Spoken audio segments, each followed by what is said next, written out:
People ask me, Imran, how did you grow this fast? There's no secret formula. There's no magic bullet. We're a services business, and services business has two assets. I keep saying this, right? Employees and customers. You got to treat your employees well. If you do that, then they treat the customers well. That's the basic formula. There's nothing complicated about it.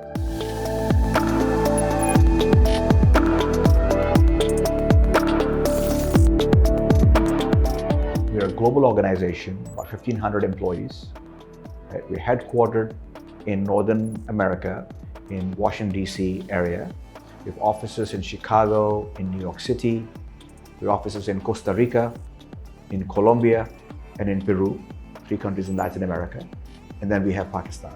We bring the enterprise robustness, right, of a global organization like an Accenture, or Globant, or Cognizant, yet we have the agility and flexibility, right, of a much more nimble company. That combination is rare, and that's why our customers stick around with us for 8+ years.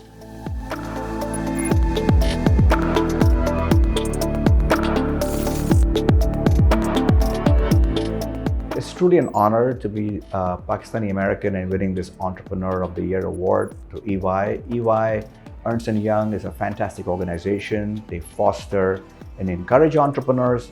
And the beauty of this is this award is not just based on financial metrics or growth. They look at the overall drive and passion of the entrepreneur and the impact they're making to society. Because ultimately they believe, like us, that business should be for good. If it's for selfish means, then it's really not the type of thing that they want to be or entrepreneurs should be involved with. Again, people have different motivations. But that's an honor. And in fact, I may add, if I'm the, of course, maybe Muslim Pakistani American, that's also an honor for me to be part of that.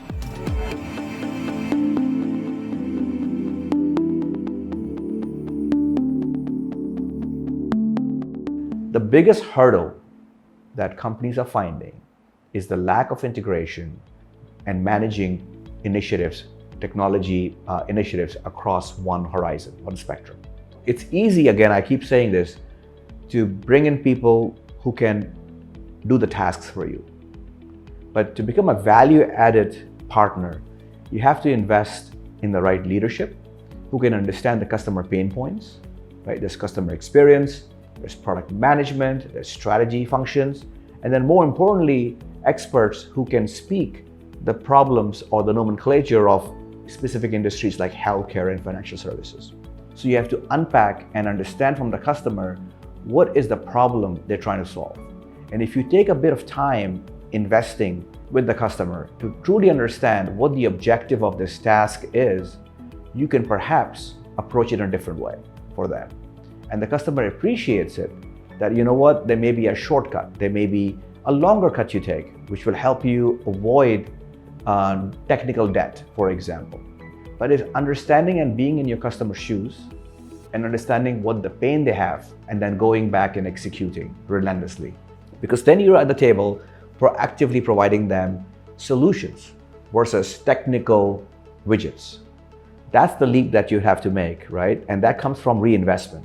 If you look at 10Pearls' history, we've evolved every year because we've reinvested in our business to add on those capabilities to differentiate ourselves. Otherwise, you're just fighting on price, and that's a race to the bottom, right? As they say. As we've grown and become a strategic partner for our customers, they're looking for global delivery, right? When I was the head of global outsourcing at AOL, America Online Time Warner, I would value companies that had multiple geographies through which they could, serve. It's based on, customers may have Latin American and Spanish-speaking customers. They may have different time zone needs or whatever their preference may be. So that was a key for us to look at geographic diversification. We also looked at expanding the realm of digital. The word digital is getting more and more blurred every day.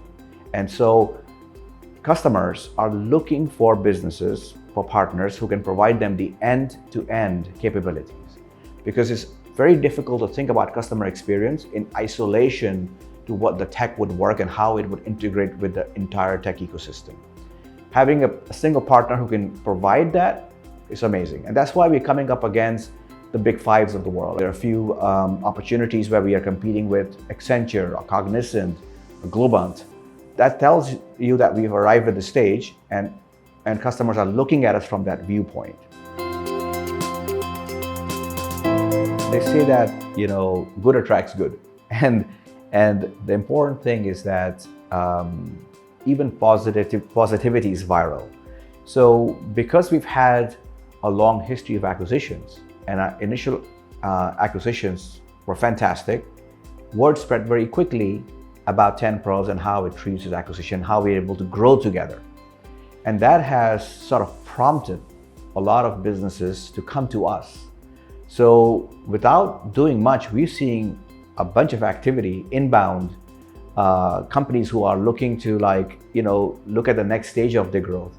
And they're looking for a partner that they align with on values, right? The balance of people, profit, and progress. So we have the opportunity, right, and the privilege to pick and choose who we want. Acquisitions are a bit like grafting. If you are into horticulture, if you understand why grafting is done. Grafting only works when you have similar types of fruit that you can graft together, because you could kill the implant or the host. And the beauty is when actually the implant becomes a trunk in the long road, right? And you produce fruit that you could not produce from the original seed, right? So by nature, you have certain DNA that you are now going to grow, and that's a benefit. But if you're going to grow outside, then you have to be inviting other things you can bring that can alter, the future of, and as long as you nurture those implants correctly. That's how we look at acquisitions. It's not just from a purely financial sense, but it has to be looked at from a strategic sense and where the future is headed with these, leaders who are going to join the leadership team. The best time to plant a tree was 20 years ago. The second best time is today, right? So, patience is a very interesting word, right? Sabr. And you really have to understand that patience can only come with sacrifice. It's very easy to lose sight when you're going through that process, right? And a little impediment or setback can derail you. Even Muhammad Ali has said, it's not, right, the journey, it's actually the pebble in your shoe that keeps you away from the summit. So you have to keep your eye on your vision, on your spot. But more importantly, you have to understand that nothing is permanent in this world, not even your troubles.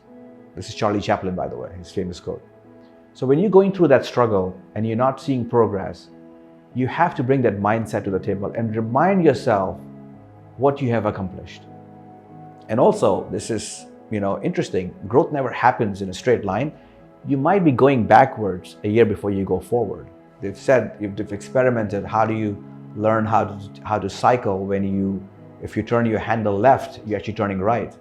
It takes time for your brain to unlearn some habits you've picked up. And the world has changed so rapidly that the mindsets need to be changed. And again, humans get very comfortable in the comfort zone. That's the issue, right? We as a society should be agile. We are a new nation, right? Our faith teaches us that nothing is permanent, right? Even our calendars are like rotating all the time. You cannot predict the same holiday to come the next year. That's teaching you a way of life to be ready for uncertainty, to always be agile. You get up in the morning and you make yourself believe that you're going to lose your top 2 customers. That's what inspires you. But why do I get up and make myself think about that?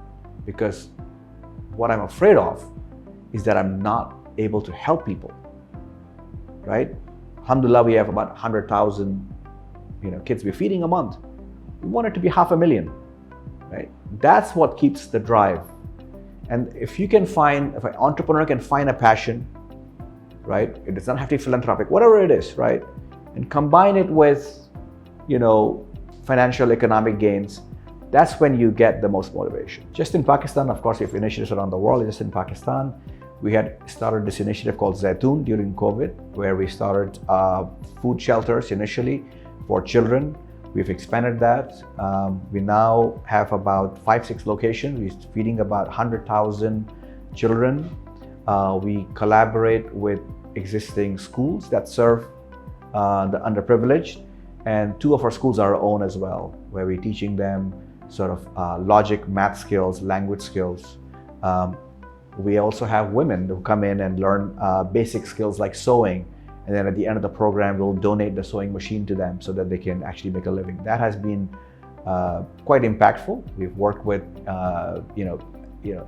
city or those remote area elders to figure out that this is actually making an impact, and we've corrected and pivoted where we have opportunities. But yeah, we're very proud of that. What I'm really happy to see is that other companies are adopting the same sort of policies that we have. The daycare centers we started, right? The investing back into the employees, the game rooms and everything else, car schemes, some things we've learned from others have learned from us. That's a good notion. I run into people globally in the States and other places who are maybe 2 or 3 degrees separated from our employees, and they know of us. I get pleasantly surprised that people are noticing that. Acquisitions, right? A lot of acquisitions happen because when we talk to these companies, they had passed on other offers because those offers may have been financially better, but they knew there was no culture in that company that was acquiring them. They chose us because they saw the match, the balance. It's always a balancing act. So I would say, we continue this journey. We're close to about 1,000 employees in Pakistan, and it's a matter of time we get to 2,000. It's easier growing than going to a certain stage.